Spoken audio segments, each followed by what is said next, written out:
Welcome to my channel எதிர் விசை. Subscribe பண்ணுங்கள், லைக் பண்ணுங்கள், ஷேர் பண்ணுங்கள். அனைவருக்கும் வணக்கம். நம்ம இன்றைக்கி என்ன பாடப்பகுதி பார்க்க போகிறோன்னா நுண்ணுயிரிகளினுடைய பகுதி 2 பார்க்க போகிறோம். ஏற்கனவே பகுதி 1 வீடியோ போட்டிருக்கோம். அந்த வீடியோ பார்க்கலன்னா டிஸ்கிரிப்ஷனில் கொடுக்குறோம். அந்த வீடியோவை கண்டினியூ பண்ணி பாருங்கள். வாங்க வீடியோக்குள்ளே போகலாம். நுண்ணுயிரிகள் பகுதி 2. அதில் பூஞ்சைகளை பற்றியும் ஆல்காக்கள் பற்றியும் புரோட்டோசோவாக்கள் பற்றியும் பிரியான்கள் பற்றியும் வீரியான்கள் பற்றியும் காண இருக்கிறோம். பூஞ்சைகள். பூஞ்சையினுடைய செல் வகை யூகேரியாட்டிக் செல் வகையை சார்ந்தது. அதாவது ஒரு செல் அப்படின்னு அர்த்தம். யூகேரியாட்டிக்னா செல் வடிவம் எப்படி இருக்குன்னா முட்டை வடிவத்தில் காணப்படும். எடுத்துக்காட்டாக ஈஸ்ட் சொல்லலாம். பூஞ்சைகள் எவ்வாறு இனப்பெருக்கம் செய்யும் அப்படின்னா முட்டு விடுதல் மூலம் இனப்பெருக்கம் செய்யும். பூஞ்சைகளை பற்றிய படிப்பு மைக்காலஜி. ஒரு செல் பூஞ்சைக்கு எடுத்துக்காட்டு ஈஸ்ட். பல செல் பூஞ்சைக்கு எடுத்துக்காட்டு பெனிசிலியம். பூஞ்சைகளில் சுமார் 70,000 சிற்றினங்கள் உள்ளன. ஈஸ்டில் துகள் போன்ற சைட்டோபிளாசம் உள்ளது. நொதித்தலில் ஈடுபடும் நொதி சைமேஸ். கிளைக்கோஜன் என்பது எண்ணெய் துளிகள். அடுத்ததாக ஆல்காக்களை பற்றி பார்க்க இருக்கிறோம். ஆல்காக்கள் என்பது பாசிகள் என்றும் கூறலாம். ஆல்காவினுடைய செல் வகை யூகேரியாட்டிக் செல் வகையிலையும் வரும், ப்ரோகேரியாட்டிக் செல் வகையிலையும் இருக்கும். ஆல்காக்களினுடைய அளவு 1 மைக்ரான் முதல் 50 மீட்டர் வரை வளரும் தன்மை கொண்டது. அதனுடைய அளவு. ஆல்காக்களை பற்றிய படிப்பு ஆல்காலஜி அல்லது பைக்காலஜின்னு சொல்லுவாங்க. இதுவும் ஒரு முக்கியமான கொஸ்டின். ஆல்காலஜின்னு கொடுக்க மாட்டாங்க டைரெக்டாக. சப்போஸ் அதில் பைக்காலஜின்னு கூட கொடுக்கலாம். அப்போ ஆல்காக்கள் பற்றிய படிப்பு ஆல்காலஜி அல்லது பைக்காலஜி. ஆல்காக்களினுடைய வடிவங்கள் முட்டை வடிவம், கோள வடிவம், பேரிக்காய் வடிவம். ஒரு செல் ஆல்கா என்று எடுத்துக்காட்டு தருக அப்படின்னா கிலோமிடா மோனாஸ். பல செல் ஆல்கா எடுத்துக்காட்டு தருகுன்னா சர்க்காசம். ஒரு செல் ஆல்கா வடிவம் எப்படி இருக்குன்னா கோள வடிவத்தில் இருக்கலாம், கோல் வடிவத்தில் இருக்கலாம், சுழல் வடிவத்தில் இருக்கலாம்.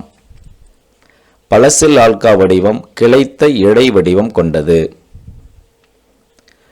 ஆல்காக்கள் எவ்வாறு இனப்பெருக்கம் செய்யனா பால் இனப்பெருக்கமும் செய்யும், பாலிலா இனப்பெருக்கமும் செய்யும்.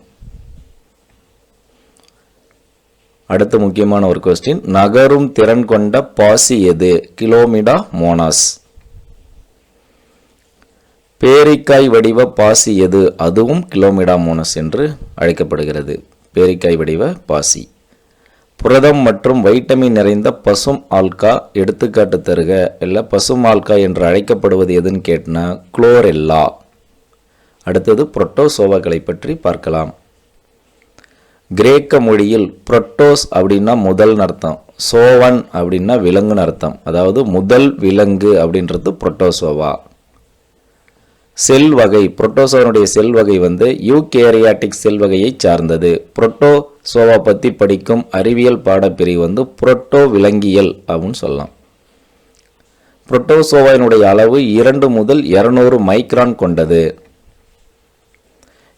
இனப்பெருக்கம் இணைவு முறையில் இனப்பெருக்கம் செய்யும் மற்றும் ஸ்போர்கள் மூலமும் இனப்பெருக்கம் செய்யும். அதை எடுத்துக்காட்டாக பார்த்தா அமீபாவில் இது 2 முறையுமே நடக்கும். இணைவு முறையிலையும் நடக்கும், அடுத்தது ஸ்போர்கள் மூலமும் நடக்கும்.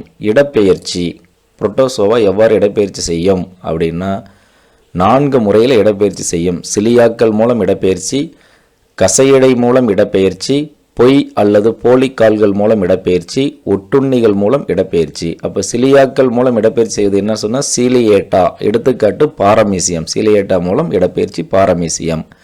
அடுத்து ஃப்ளஜல்லேட்டா மூலம் இடப்பெயர்ச்சி செய்வது யூக்ளினா. பொய்க்கால்கள் போலிக்கால்கள் மூலம் இடப்பெயர்ச்சி செய்வது நம்ம எவ்வாறு சொல்லலாம்னா சூடோபோடியா அப்படின்னு சொல்லுவோம். எடுத்துக்காட்டு அமீபா. அமீபா போலிக்கால்கள் அல்லது பொய்க்கால்கள் மூலம் இடப்பெயர்ச்சி செய்யும்.